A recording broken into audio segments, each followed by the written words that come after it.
Recently, I picked up this Diecast Masters 124 scale Cat 336 excavator.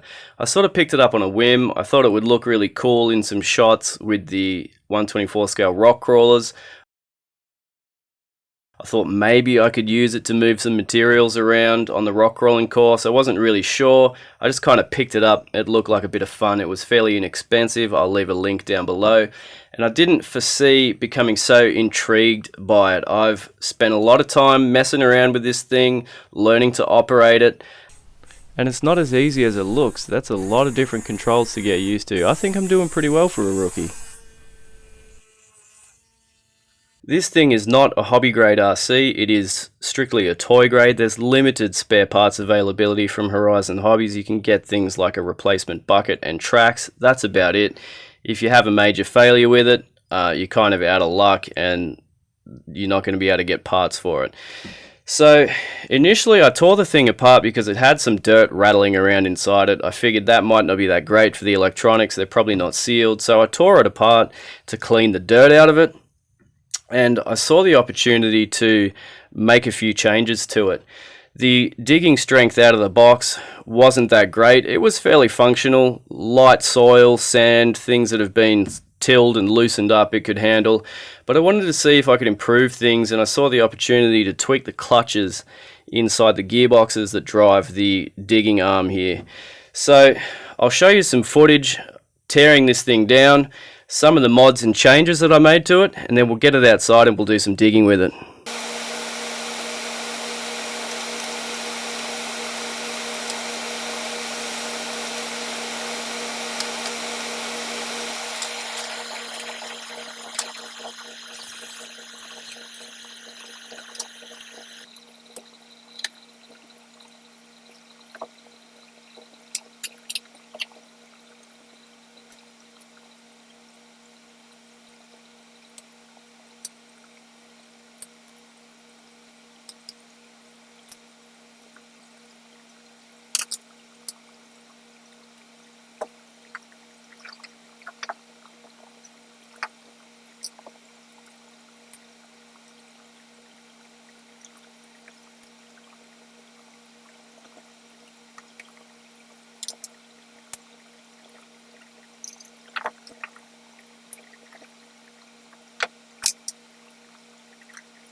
So if you pull the gearboxes apart that are located in the boom here and one in the jib to drive the bucket, those two gearboxes are identical.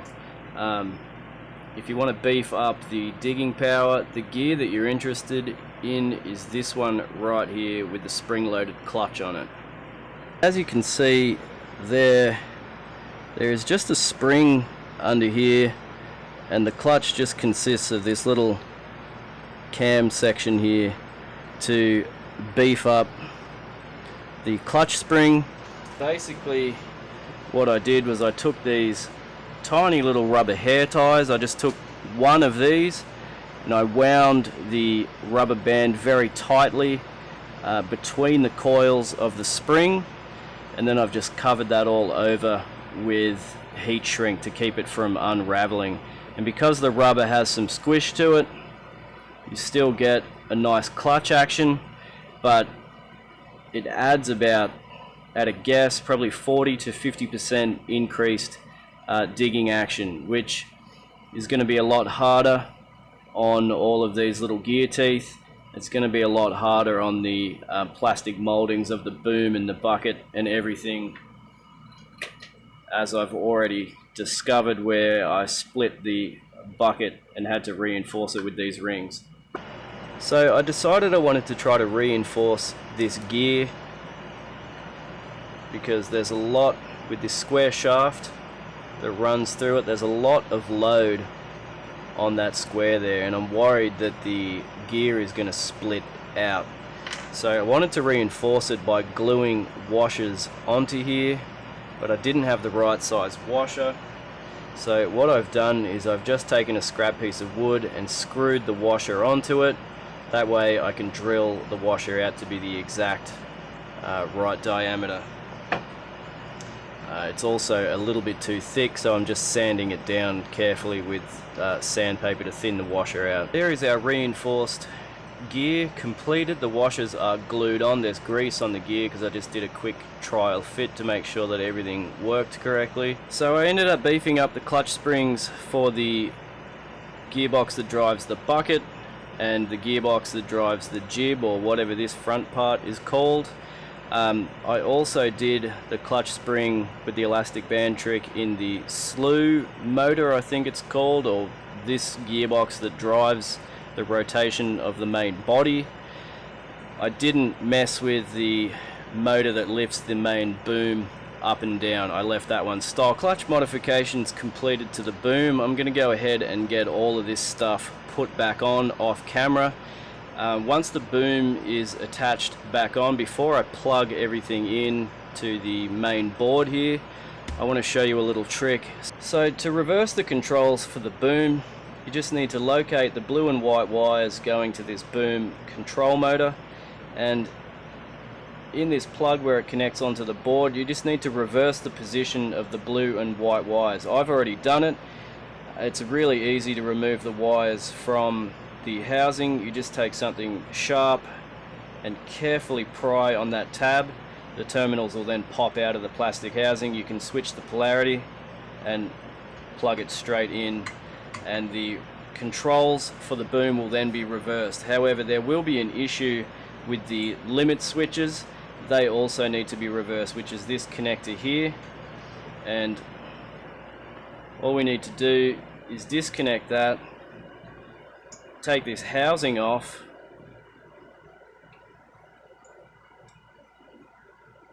put that housing on backwards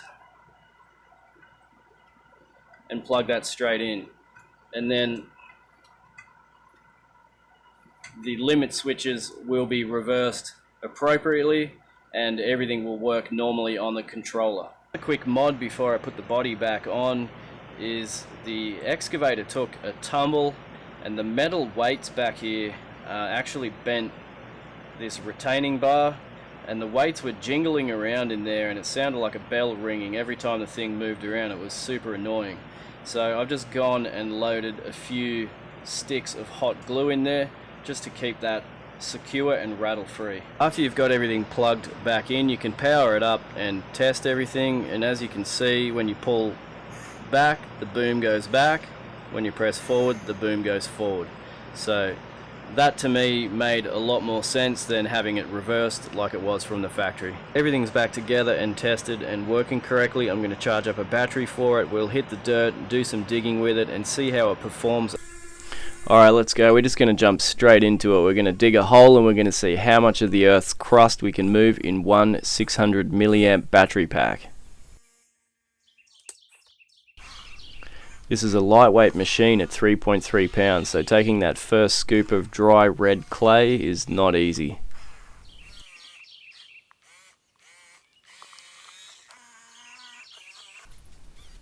As we break through the top layer, we can really start to see some progress. Just look at that dirt piling up.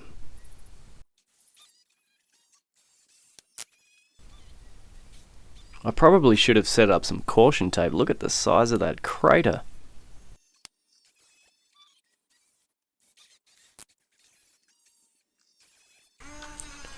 With the full weight of the machine forcing down on that bucket, this thing's just burrowing into the earth like a wombat. Look at it go.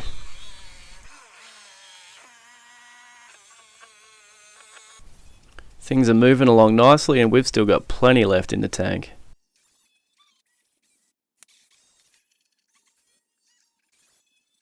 That's a nice scoop right there. I think we just broke into a mole's house. They're going to be pissed.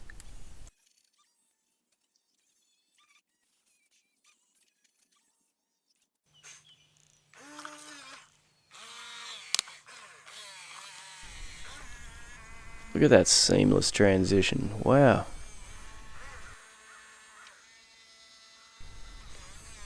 Son of a biscuit eater. Look at the size of that cavernous void.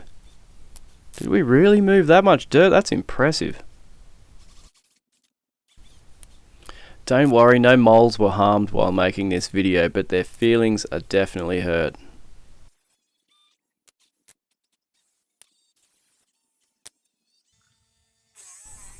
Onboard footage? Stop it. This guy's thought of everything.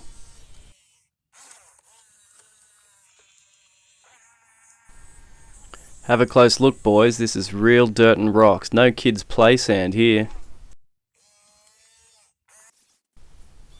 Well, it's official. Our backyard has a brand new mountain. Maybe we can go skiing in the wintertime.